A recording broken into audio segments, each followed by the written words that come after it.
تو لہٰذا آپ نے لکھا مسئلہ، پھر اس کے بعد آپ نے لکھا اپنا ہدف، اور اس کے بعد آپ نے لکھا کہ آپ اس وقت موجود کہاں پر ہیں، آپ کی اس وقت جو ہے موجودہ حالت کیا ہے، اس کو آپ نے لکھ لیا۔ اب اس کے بعد جو ہے فیصلہ سازی کے ایک اہم نقطے پر ہم پہنچتے ہیں، وہ ہے بدائل و حلول کو لکھ لینا۔ یعنی آپ جو ہے اب علم دین حاصل کرنا چاہتے ہیں تو اس کے لیے کیا کیا آپشنس آپ کے پاس موجود ہیں۔ یعنی آئی گرو میں سے او پر ابھی ہم پہنچے ہیں، آپشنس۔ آپشنس آپ کے پاس اس کے لیے کیا کیا ہیں، کہاں کہاں جا کر کے آپ اپنے مقصد کو حاصل کر سکتے ہیں۔ تو آپ کو چاہیے کہ مختلف حلول کو لکھیں، کیونکہ جس قدر آپ کے سامنے آپشنس ہوں گے، جتنے بدائل ہوں گے، جتنے جو ہے حلول ہوں گے، اتنا ہی آپ بہتر طریقے سے آپ جو ہے اپنے ہدف کو حاصل کر سکیں گے، اتنا ہی بہتر طریقے سے آپ اپنے مسئلے کو حل کر سکتے ہیں۔ تو زیادہ سے زیادہ آپ کو اپنے حلول کو جو ہے اپنے سامنے رکھنا چاہیے۔ اس کے لیے آپ کو ٹیم ورک کی ضرورت ہوتی ہے۔ یعنی یہ جو ہے آپشنس، بہت سارے آپشنس جو ہے آپ کے سامنے جمع ہوں، یہ ممکن نہیں کہ انسانی عقل جو عموماً جو ہے ایک یا دو طریقے سے، ایک یا دو اینگل سے، دو تین جانب سے جو ہے سوچتی ہے، تو ممکن نہیں کہ ایک آدمی مکمل طریقے سے ساری چیزوں کا احاطہ کر لے۔ تو لہٰذا کوشش کریں کہ اگر مسئلہ بڑا ہے، یہ تو میں نے ایک ذاتی ہدف بتایا تھا کہ آپ علم دین حاصل کر رہے ہیں، لیکن ہو سکتا ہے آپ کے مؤسسے کا معاملہ ہو، آپ کے مدرسے کا معاملہ ہو، آپ کی جو ہے یعنی آپ کے معاشرے سے کوئی متعلق مسئلہ ہو، کوئی آپ کی یعنی آپ کے خاندان سے متعلق کوئی مسئلہ ہو، تو اس کے زیادہ سے زیادہ حلول، زیادہ سے زیادہ آپشنس اور بدائل آپ کے سامنے ہونی چاہیے، اور اس کے لیے ضروری ہے کہ آپ ایک کوئی ٹیم مقرر کریں جس کے سامنے اس مسئلے کو رکھیں، اور جب اس ٹیم کے سامنے رکھ کر کے ان سے مدد لیں گے تو جو ہے مسائل جو ہے بآسانی حل ہوں گے، کیونکہ ٹیم ورک کے ساتھ جو کام کیے جاتے ہیں وہ جو ہے بہتر طریقے سے ہوتے ہیں اور اچھے انداز میں حل ہوتے ہیں۔ اور اسی طرح آپ کو آپشنز اختیار کرنے کے لیے مختلف لوگوں سے، مختلف خبیر لوگ جو ہوتے ہیں، اس فن کے ماہر جو ہوتے ہیں، اس فن کے یا اس میدان کے شہسوار جو ہوتے ہیں، ان سے آپ کو مشورے کی ضرورت ہوگی، اور جو ہے ان مشوروں کو آپ بغور سنیں، اور ان کو جو ہے نوٹ کریں، اور اس کو جو ہے اس کو جو ہے قابل اعتنا سمجھیں۔ تو اس طرح سے یہ بھی اس طرح سے آپ کے پاس جو ہے آپشنز زیادہ سے زیادہ حلول، زیادہ سے زیادہ جو ہے بدائل آپ کے سامنے جمع ہوتے جائیں گے۔ اور اسی طرح آپشنس کو بڑھانے کا یا حلول کی پریشانی اور مصیبت کے یعنی مختلف بدائل اور ایک سے ایک یعنی اعلیٰ قسم کے حل کو جو ہے پہنچنے کے لیے آپ کو عصف ذہنی کی بھی ضرورت پڑ سکتی ہے۔ عصف ذہنی یہ ایک بہت ہی بہترین چیز ہے، اگر اس کو حقیقت میں یعنی اس طریقے سے ادا کیا جائے جیسے کہ ادا کرنے کی ضرورت ہوتی ہے، یا عصف ذہنی کرنے کی ضرورت ہوتی ہے۔ عصف ذہنی کیا ہے؟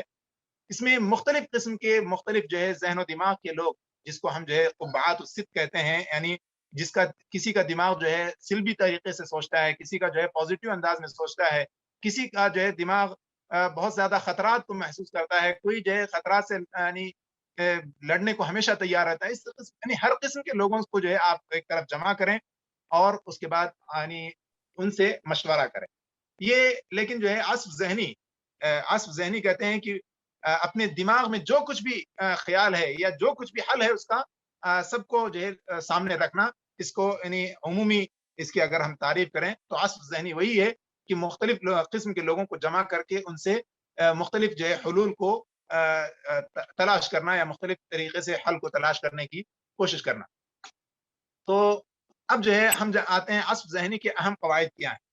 جب آپ جو ہے کچھ لوگوں کو آپ جمع کر لیں گے تو سب سے پہلے آپ دیکھیں کہ سب سے پہلا قاعدہ یہ ہے کہ عصف ذہنی کے لیے سب سے پہلے جو مشارکین مجلس ہیں، اس مجلس میں جس میں آپ مشورے کے لیے ان لوگوں کو بلا رہے ہیں، سب سے پہلے انہیں اپنے موضوع سے آگاہ کریں کہ کس وجہ سے جو ہے ہم آپ کو بلا رہے ہیں، اور کس وجہ سے آپ سے مشورہ، کس مسئلے میں آپ سے مشورہ مطلوب ہے۔ تو مجلس میں آنے سے پہلے تاکہ وہ ذہنی طور پر تیار ہو جائیں، اس کے لیے اپنے ذہن و دماغ میں کچھ باتیں، کچھ حل جو ہے پہلے سے مرتب کر لیں۔ تو لہٰذا عصف ذہنی کے لیے سب سے پہلے مشارکین کو موضوع اور مقصد سے آگاہ کرنا ضروری ہے۔ دوسرا یہ کہ مشارکین مجلس اس طرح سے بیٹھیں کہ وہ ایک دوسرے کو بآسانی دیکھ سکیں۔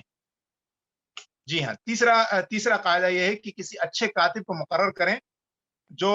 سارے افکار کو، جو بھی حل پیش کیے جا رہے ہیں، جو بھی فکرہ پیش کیا جا رہا ہے، اس کو نوٹ کرے، اور صرف نوٹ کرے بلکہ جو اس شخص کا نام بھی لکھے جو کہ اس مشورے کو جس نے پیش کیا ہے۔ اس کا نام لکھنے کا فائدہ یہ ہوگا کہ ایک آدمی کے اندر تحفیظ آ جاتی ہے، ایک تشجیع ہو جاتی ہے کہ میرا نام فلاں مشورے کے ساتھ لکھا گیا ہے،